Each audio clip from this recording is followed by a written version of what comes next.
pa lang partid.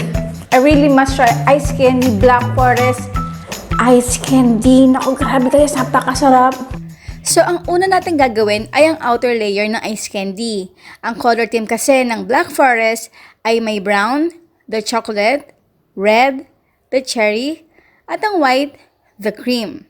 Since nawala akong cream, ang ginamit ko na lang ay curd or ang yogurt.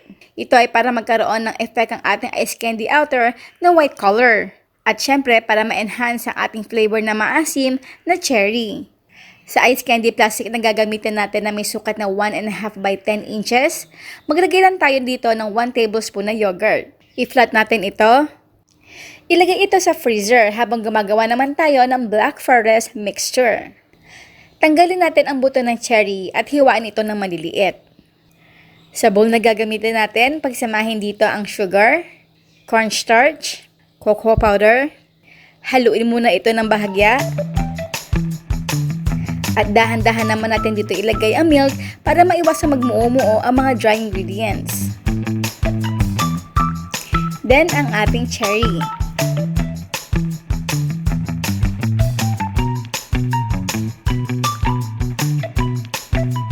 Over medium heat, bring this to boil. Haluin lang ito continuously para maiwasan manikit ang mixture sa bottom ng pan. Right after nitong kumulo, patayin ang apoy at let it cool in room temperature for 45 minutes or hanggang sa maging maligamgam na ang ating mixture. Maglagay lang tayo ng 3/4 full na mixture sa pinatagas nating yogurt kanina.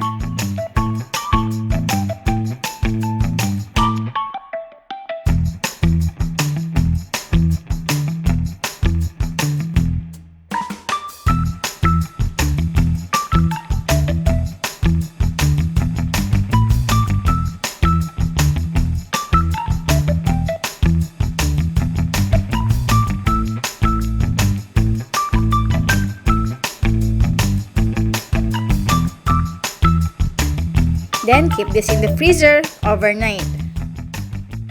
And now, it's done! Our Black Forest ice candy na pwedeng pang negosyo. Hi guys! My name is Mama Shirley. At 1 week na lang or 2 weeks na lang ay bakasyon na talaga. Official na summer na. At tamang-tama itong ating Black Forest ice candy. Naku, kakaiba.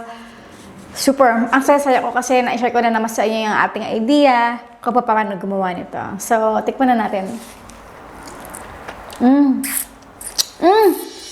Sarap! Maliit na butas pa lang, partid. Ang labo pa. Maasim-asim. Hindi ko alam yung cherry pala may buto. Guys.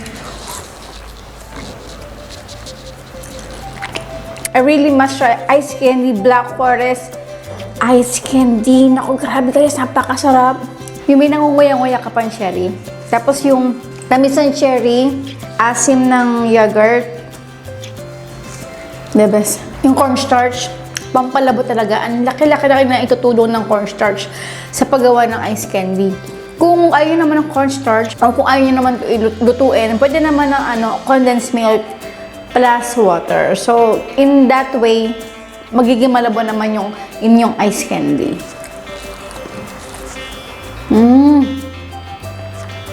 Kaya, melt in your mouth. Ang sarap. Grabe. Dito sa ang sarap, grabe.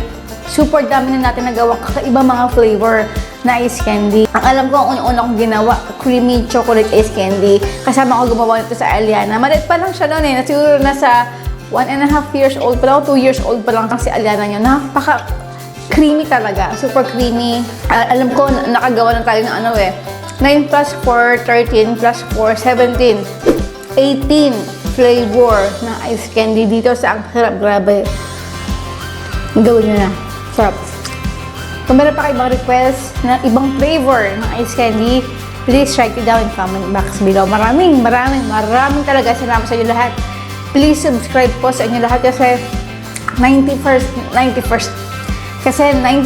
ng viewers natin dito sa Sarap Grabe hindi pa nakaka-subscribe. Kaya please subscribe kasi it helped me to make a new recipe. Ayun ba, maraming pa salamat sa inyo lahat. Bye!